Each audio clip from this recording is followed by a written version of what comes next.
तू चोर है क्या, जो अंदर इस नजर से घूर रहा है? अरे चल निकल। एक दिन जय नाम का एक छोटा सा मासूम बच्चा एक विशाल हवेली के बाहर खड़ा होकर जाली के गेट से सब कुछ अंदर देख रहा था। तभी चौकीदार उसे भगाता है।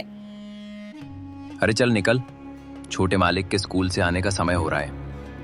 तभी एक बड़ी सी कार में लगभग जय की ही उम्र का बच्चा बैठकर स्कूल से आ रहा था। वो कोई और नहीं, हवेली के मालिक का बेटा विनय था। चौकीदार फौरन उसके लिए दरवाजा खोलता है। ये सब देखकर जय अपने घर की ओर निकल पड़ता है। अरे काम का ना काज का, दुश्मन अनाज का, दिन भर आवारा गर्दी करता रहता है, पढ़ना लिखना तो है नहीं। क्यों मेरे बेटे को हमेशा बोलते रहते हो? एक दिन मेरा बेटा खूब आगे बढ़ जाएगा। अरे बस, इसकी माँ ने बिगाड़ रखा है। जा रहा हूं मैं काम पर। जय के पिता रामशंकर उसी हवेली में काम किया करते थे। कुछ ही दिनों बाद हवेली में रह रहे छोटे बच्चे विनय को पढ़ाई के लिए लंदन भेज दिया गया। समय बीता, जय आवारा बन गया और दूसरी तरफ विनय लंदन में अपनी पढ़ाई पूरी करने लगा। ये हराम का जना अभी तक कहाँ घूम रहा है, कुछ पता नहीं। ये देखो रात के 11 बज गए हैं। तभी जय घर पहुंचता है। आप तो बस मुझे हमेशा डांटते ही रहना। आपकी ही दवाई लेने गया था मैं। बुढ़े हो गए हो लेकिन अकल ठिकाने नहीं आ रही। ए सुषमा, देखा ना तुमने, हैं? कि ये किस तरह से अपने पिता से बात कर रहा है। जय अपने पिता को अनदेखा करते हुए घर के अंदर चला गया। एक दिन मैं उस हवेली पर रात जरूर करूंगा। जय के मन में हवेली के सपने थे, लेकिन उसके पिता हमेशा उसे गालियां ही दिया करते थे।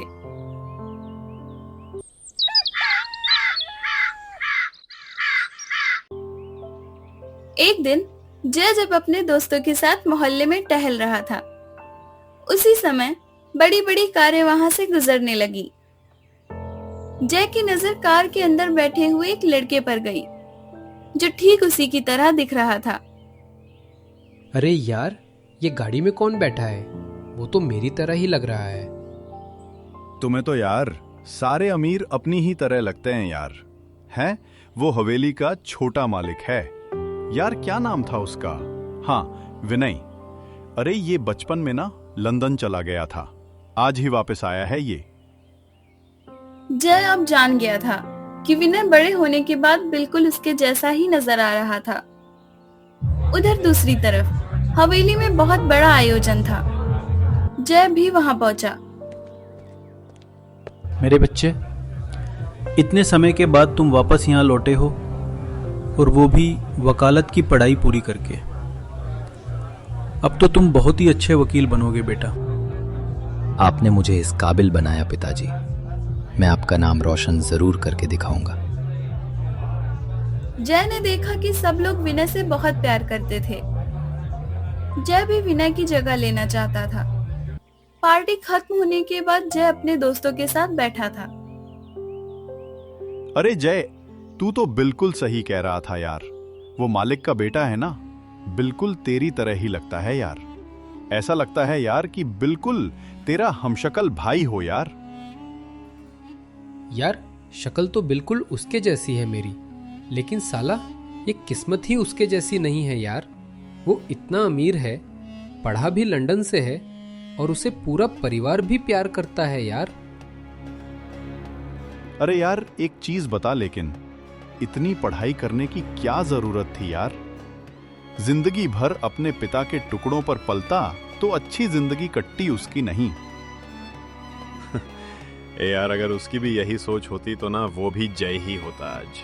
हाँ, समझा? ये बोलकर सभी दोस्त हंसने लगे। उस रात जय पूरी रात घर नहीं गया।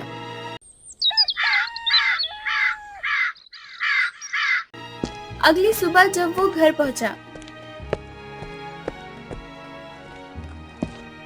तो रामशंकर उस पर बरस पड़ा। अरे आज मैं इसे जिंदा नहीं छोड़ूंगा। ये कल रात बिना बताए ही हवेली में घुस आया। अगर इसे किसी ने देख लिया होता तो गजब हो जाता। अरे आप मुझे हमेशा हवेली से दूर क्यों रखते हो हैं? वो हवेली ना तो आपकी है और ना ही मेरी। आखिर आपको दिक्कत क्या है? एक बार भी आपने ये नहीं पूछा कि पूरी रात कहाँ था बेटा। आपको बस इसकी चिंता है कि मुझे किसी ने देख लिया होता तो क्या होता। अरे तू ऐसे नहीं मानेगा। हाँ, ये ले, ये ले, ये ले। छोड़ दीजिए मेरे बेटे को, क्यों मार रहे हो? अरे बिल्कुल दुखी करके रखा है इस लड़के ने मुझे। हैं? पता नहीं पैदा ही क्यों हुआ है। तो मेरा इस घर से चले जाना ही अच्छा होगा। माँ, मुझे मत रोकना। जय की माँ सुषमा अपने बेटे को जाते देखकर अपना दिल सिकोड़ कर रह गई। जय नदी किनारे जा बैठा। वो बिल्कुल शांत जगह पर बैठा था कि तभी वहां पर एक व्यक्ति और आया। वो कोई और नहीं बल्कि विनय ही था। अरे तुम तो बिल्कुल मेरे जैसे दिखते हो। अरे इसमें चौंकने की क्या बात है यार? ये तो मैं पहले से ही जानता हूं। हाय, मेरा नाम विनय है। अरे भाई, तुम्हें कौन नहीं जानता? आओ बैठो। लेकिन एक मिनट, तुम यहां क्यों आए हो यार? क्या तुम्हारे पास कोई और काम नहीं है क्या, जो यहां पर टाइम पास करने आ गए? अरे यार, मेरे पास इतना काम है कि मुझसे हैंडल ही नहीं हो रहा है। ऐसा लग रहा था कि मैं डिप्रेशन में जा रहा हूं, इसलिए यहां पर थोड़ा समय बिताने आ गया। अपने दुख वाले समय में मुझे यहां पर बैठना बहुत अच्छा लगता है। क्या बात है यार। अच्छा, तो वैसे मुझे भी लगता है। लेकिन एक बात बताओ यार, तुम्हें काम करने की क्या जरूरत है यार? अपने पिता के पैसों पर ऐश करो ना यार।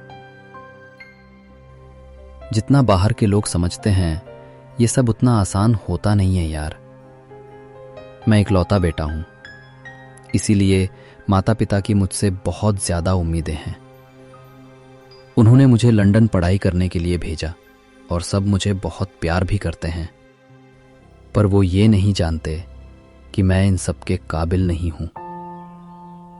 मुझे तो एक साधारण जीवन पसंद है, पर वो लोग मुझे हमेशा ही किसी न किसी बड़ी पार्टी में ले जाते हैं, भीड़ भाड़ में, शानो शौकत में। पता नहीं क्यों मुझे ये सब लेकिन अच्छा नहीं लगता। ऐसा ही कहते हैं यार लोग। अमीरों में ना दिमाग की कमी ही होती है यार। क्या मतलब है तुम्हारा? अरे मेरा मतलब ये है कि तुम जैसी जिंदगी जी रहे हो ना यार, न जाने कितने लोगों का सपना होगा ऐसी जिंदगी जीना। उनमें से एक मैं भी हूं, देख लो सामने। लेकिन लगता है कि इस जन्म में तो ये संभव नहीं, क्योंकि मेरे पापा ही नहीं चाहते कि मैं हवेली के आसपास भी भटकूं। एक मिनट जय यार, तुमने मुझे इससे एक बहुत अच्छा आइडिया दे दिया यार। देखो सुनो, तुम मेरी जिंदगी जीना चाहते हो, है ना? और तुम बहुत हद तक मेरे जैसे नजर भी आते हो। तो यार एक काम करो, सुनो, ये लो, ये मेरे कपड़े पहनो और जाओ उस हवेली में, और मैं तुम्हारे घर पर जाता हूं तुम्हारे कपड़े पहनकर। उसके बाद तुम बताना कि मेरी जिंदगी तुमसे कैसे आसान है। बल्कि मुझे तो तुम्हारा जीवन अच्छा लगता है, ना कि भीड़ भाड़ और ये झूठी मुस्कान। देख ले भाई, शेर के मुंह में खून लगा रहा है तू।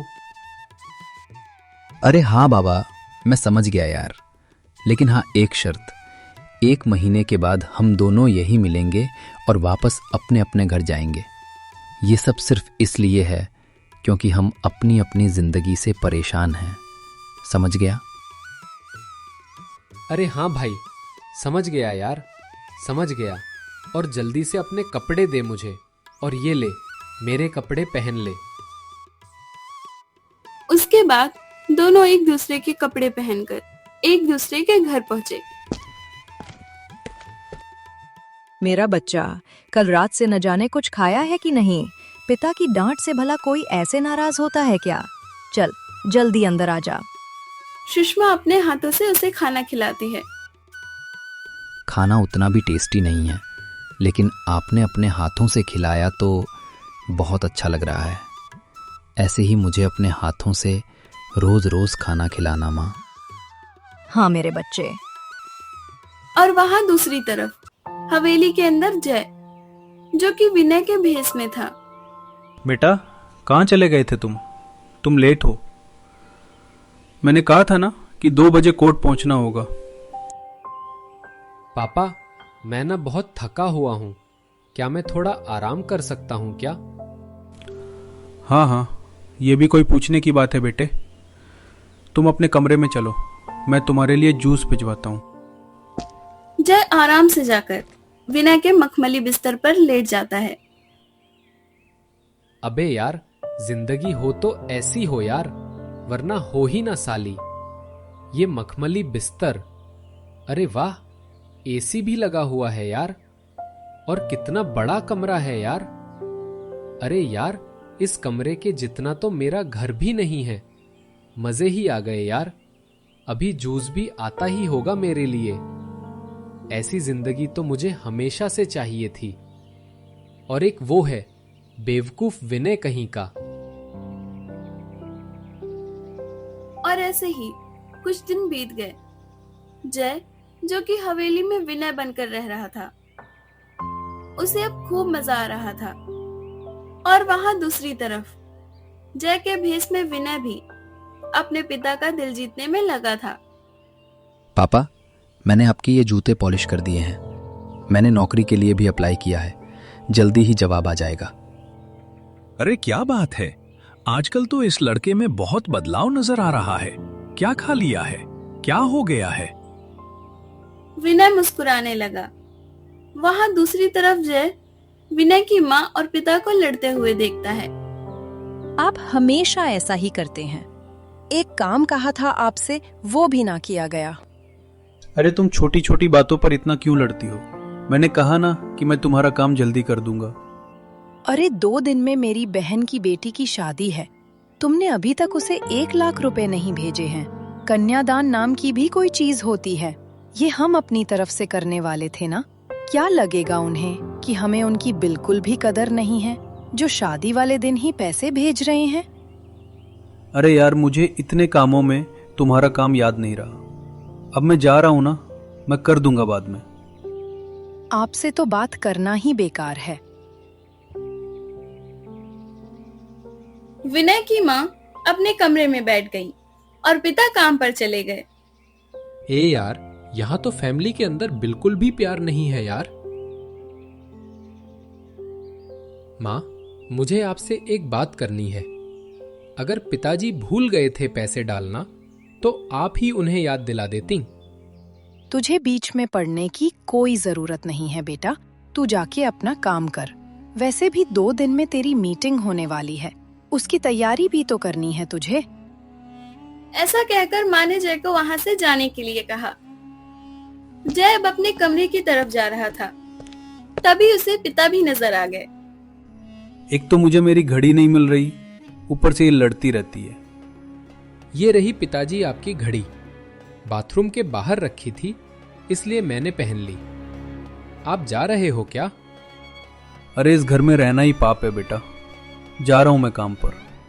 पिताजी, माँ का कहना भी सही है। आखिर वो भी तो उनका परिवार है, उन्हें बुरा लगेगा ना। अरे तू इस मामले में मत पड़ बेटा। तू तेरी माँ को ठीक से जानता नहीं है। देख कैसे डायन की तरह खड़ी खड़ी देख रही है। जा रहा हूं मैं अभी। किसी ने भी जय की बात नहीं सुनी। अरे यार, ये कैसा घर है? यहाँ तो आपस में बिल्कुल भी प्यार नहीं है। और मेरे घर पर तो सिर्फ मेरा बाप ही है, 1 नंबर का हिटलर। लेकिन मेरी माँ तो बिल्कुल गाय जैसी प्यारी है यार। मेरे पापा भी मम्मी से कभी नहीं लड़ते, बल्कि मम्मी के चक्कर में मुझे 2 थप्पड़ ज्यादा ही लगा देते हैं। लेकिन यहाँ तो साला सीन ही उल्टा है भाई। ये कहता हुआ जय अपने कमरे में चला गया। और ऑनलाइन शॉपिंग वेबसाइट से ढेर सारी शॉपिंग करने लगा। आज तो ढेर सारी मूवी देखूंगा। हाँ, ब्रांडेड कपड़े भी मंगवा लिए हैं। जय को ऐशो आराम की आदत लग गई थी। ऐसे ही कुछ दिन बीत गए। बेटा विनय, क्रेडिट कार्ड का इतना सारा बिल आया है, आखिर ऐसा क्या मंगवाया तुमने? अरे पिताजी, हम तो अमीर हैं ना, थोड़े बहुत पैसे खर्च हो भी जाएंगे तो क्या फर्क पड़ जाएगा। मेरे पास कपड़े खत्म हो गए थे, मैंने ढेर सारे कपड़े मंगवाए हैं। कहो तो आपके लिए भी मंगवा दूं? अगर हम लोग अमीर हैं तो क्या तुम पानी की तरह पैसे खर्च करोगे क्या? तुम्हें 1 रुपए की भी कीमत का अंदाजा नहीं है। अरे आप लोग इतना गुस्से में क्यों हैं? मुझे समझ में नहीं आ रहा।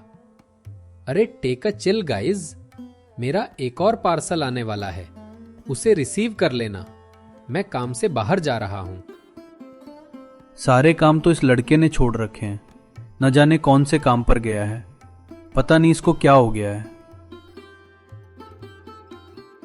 वहां दूसरी तरफ जय के भेस में विनय अपने पिता का दिल जीतने में कामयाब हो रहा था। पिताजी, मेरी जॉब का रिस्पॉन्स बहुत देर से आया, लेकिन मुझे 15,000 रुपए की नौकरी मिल गई है। अरे अरे, ये तो बहुत ही अच्छी बात है बेटा। अरे मुंह मीठा करने के लिए अपनी माँ से चीनी लाने को तो बोल दे जरा। आप कितने कंजूस हो। बेटे की नौकरी लगी है और एक मिठाई भी नहीं मंगवाई जा रही आपसे। अरे वो मिठाई भी तो मेरे ही पैसों की आएगी, हैं? अरे जब ये खुद कमाने लगेगा तो खुद ही हमारा मुंह मीठा कर देगा, समझी? अब भला ये मालिक के लड़के विनय जितना तो समझदार और काबिल है नहीं, हैं? कि महीने के 1 लाख रुपए कमा ले, हैं? बहुत अच्छी बात है पिताजी, मैं भी आपको काम करके दिखाऊंगा। इतने में ही रामशंकर के सीने में दर्द उठता है। सबने बिना समय गवाए उन्हें अस्पताल में भर्ती किया। डॉक्टर, क्या हुआ पापा को? उनके हार्ट की सर्जरी करनी होगी। उनका हार्ट ठीक से काम नहीं कर रहा। ये सुनते ही विनय बहुत घबरा गया। वो फौरन जय के पास फोन करता है। ये खबर सुनते ही जय भी दौड़ा दौड़ा अस्पताल पहुंचा। डॉक्टर साहब, क्या हुआ मेरे पिताजी को? अरे एक ही बात कितनी बार पूछोगे? तुम्हारे पिता का हार्ट ट्रांसप्लांट करना होगा। उनका हार्ट ठीक से काम नहीं कर रहा है। जल्दी से पैसों का इंतजाम कर दो। ये सुनकर जय के पैरों तले जमीन खिसक गई। पिताजी के इलाज के लिए तो ढेरों पैसे लगेंगे, कहां से लाऊंगा मैं इतने पैसे? जय, तुम इसकी चिंता मत करो। मेरे पास मेरे क्रेडिट कार्ड हैं, उनका इस्तेमाल करके अपने पिता का इलाज करवा लो। लेकिन वो पैसे तो तुम्हारे हैं यार। अरे यार, इस समय पिताजी की जान ज्यादा जरूरी है। जय विनय का क्रेडिट कार्ड लेकर फौरन रिसेप्शन पर पहुंचता है। एक्चुअली सर, ये सारे कार्ड डिक्लाइन हो रहे हैं। अरे ये कैसे हो सकता है? विनय अपने पिता को फोन करता है। पापा, मेरे सारे क्रेडिट कार्ड बंद हो गए हैं, लेकिन ऐसा क्यों? अरे वो मैंने ही करवाए हैं बेटा। तुम्हारे आजकल इतने खर्चे बढ़ गए हैं कि मुझे कुछ समझ में नहीं आता कि तुम आखिर इतने पैसों का करते क्या हो। ऐसे ही चलता रहेगा तो मैं तो रोड पर आ जाऊंगा। अभी भी तुम आवारागर्दी करने के लिए ही पैसे मांग रहे होगे, है ना? तुम्हें इंडिया लाना ही मेरी सबसे बड़ी गलती थी। तुम वहीं पर ठीक थे। इतना बोलकर विनय के पिता फोन काट देते हैं। मुझे मेरे पिता से भी कोई मदद नहीं मिली। अब क्या होगा? मुझे भी कुछ समझ में नहीं आ रहा है। क्या आप दोनों भाई हो? जो अंदर पेशेंट है वो आपके पिता हैं? जी नहीं, हम भाई नहीं हैं। और हाँ, वो मेरे पिता हैं। मुझे चेकिंग के लिए अंदर जाना है, आप लोग जरा शोर कम कीजिए। नर्स कमरे में दाखिल हुई, लेकिन अजीब सी खामोशी के साथ बाहर आई। आपके पिता है वो, क्या हुआ है उन्हें? उनका हार्ट ठीक से काम नहीं कर रहा। उस पत्थर दिल ने इतने पाप ही किए हैं कि आज उसका दिल भी काम नहीं कर रहा। अरे आपका दिमाग तो ठीक है, ये सब क्या बोल रही हो? तुम दोनों कितने बड़े हो गए हो, इतने छोटे से थे जब गोद में लिया था। क्या आप हम दोनों को जानती हो? और भला आप जय के पिता के बारे में ये सब क्यों बोल रही हैं? बहुत सालों पहले मैं तुम दोनों को ढूंढ रही थी, लेकिन तुम्हारा कोई भी नामो निशान नहीं था। मैं तुम्हें सच बताकर अपने पाप से मुक्त होना चाहती हूँ। जल्दी से बताओ कि क्या बात है। मेरे पिता अंदर बीमार है। वो तुम्हारे पिता नहीं हैं। तुम्हारे पिता विनय के पिता हैं। क्या कहा? मेरे पिता ही जय के पिता हैं? ये सब आप क्या बोल रही हो? जिस दिन तुम्हारी माँ ने तुम दोनों को जन्म दिया, उस दिन मैं यहीं मौजूद थी। तुम दोनों जुड़वा भाई हो। जय, तुम्हारा पिता रामशंकर बहुत लालची इंसान था।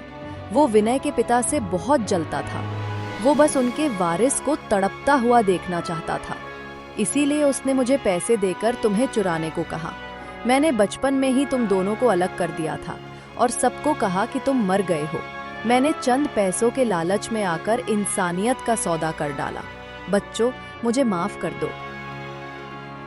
तो आप ही है वो मैडम जिनकी वजह से मैं बचपन से उस कचरे में जिंदगी गुजार रहा था। अरे यार, तुम्हें इन सब चीजों की पड़ी है, हैं? और मैं सोच रहा था कि मुझे मेरा भाई मिल गया। दोनों भाई एक दूसरे को देखते हैं। और मैं हमेशा सोचता रहा कि मेरे पिता मुझसे नफरत क्यों करते हैं। आज मुझे उसकी वजह पता चली है। मरने दो उसे अंदर। उसने मुझे बचपन से ही मेरी माँ और पिता और भाई से अलग कर दिया और हमेशा मुझे दुध दकारता रहा, गालियां देता रहा। कभी बाप का प्यार भी नहीं दिया, मेरी माँ को इज्जत नहीं दी। इसे तो मैं छोड़ूंगा नहीं। इतने में ही विनय के घर वाले भी वहां पहुंच गए। पिताजी, आप यहाँ? हाँ बेटा, वो हमारे यहाँ रामशंकर काम करता है ना। मुझे ड्राइवर का फोन आया था कि रामशंकर हॉस्पिटल में भर्ती है और तुम भी मौजूद हो। और ये तुम्हारी तरह दिखने वाला बहरूपिया कौन है? पिताजी, ये कोई बहरूपिया नहीं, मेरा भाई है। किसी भी रोड चलते इंसान को अपना भाई बना लोगे। ये कोई बहरूपिया है जो तुम्हें बेवकूफ बना रहा है। सच बताओ कि कौन हो तुम? क्या चाहिए तुम्हें? प्लास्टिक सर्जरी करवाकर मेरे बेटे जैसा चेहरा तो बना लिया, लेकिन कभी भी अपने आप को मेरा बेटा साबित नहीं कर पाओगे। आप लोग मुझे गलत समझ रहे हो। दरअसल मैं आपका ही बेटा हूं माँ। आपके 2 जुड़वा बेटे हुए थे, उनमें से एक मैं हूं। झूठ बोल रहे हो तुम। मेरा वो बेटा तो मर चुका था। मैडम, मुझे माफ कर दीजिए। मैंने ही आपका बच्चा चुराया था और आपसे कहा कि आपका बच्चा मरा हुआ पैदा हुआ। इस काम की रामशंकर ने मुझे ढेर सारी कीमत दी थी। इतने सालों तक ये राज मैंने अपने अंदर दफन रखा। मैंने आप लोगों को ढूंढा भी था, लेकिन कोई नहीं मिला। आज आप लोग मुझे मिले हो। आज मैं आपको सच बता रही हूँ। मेरे दिल का बोझ उतर गया। ये सब सुनकर विनय की माँ के मन में ममता जाग गई और वो फौरन जय को गले से लगा लेती हैं। इतने सालों तक मैं तुमसे अलग रही। मैं नहीं जानती थी कि तुम कहाँ हो, कैसे हो। आज तुम्हें अपनी नजरों के सामने देखकर मुझे बहुत अच्छा महसूस हो रहा है। और मुझे भी आपसे मिलकर बहुत अच्छा लग रहा है। कि इतने में ही सुषमा वहां पहुंची। अपनी असली माँ से मिल जाने के बाद तू मुझे तो भूल ही गया होगा बेटा। तेरे पिता की गलती की सजा मुझे क्यों मिल रही है? आप मेरी यशोदा मैया हो। आपने ही मुझे पाल पोस कर बड़ा किया है। भला मैं आपसे दूर कैसे हो सकता हूँ? मेरे बच्चे, इधर आओ मेरे पास। विनय के पिता भी जय के गले लग गए। इतने में ही सुषमा की सिसक सिसक कर रोने की आवाज आई। तुम्हें रोने की जरूरत नहीं है सुषमा।